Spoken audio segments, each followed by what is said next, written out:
যোগ একান্তই প্রত্যক্ষ দর্শন। দর্শন চিন্তাটি একান্ত রূপে নিজের উপর নির্ভরশীল।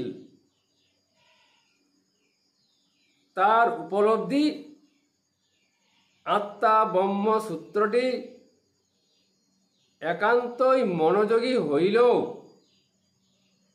হৃদয় দিয়ে অঙ্গের যে অন্তর্বাহী চলনটি সূক্ষ্ম স্পর্শ দেহ দ্বারা নিজ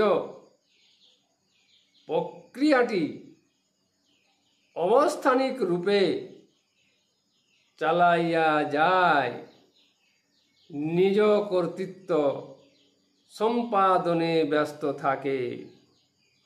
প্রত্যক্ষণ নিজ দেহটি সক্রিয় উপভোগ করে।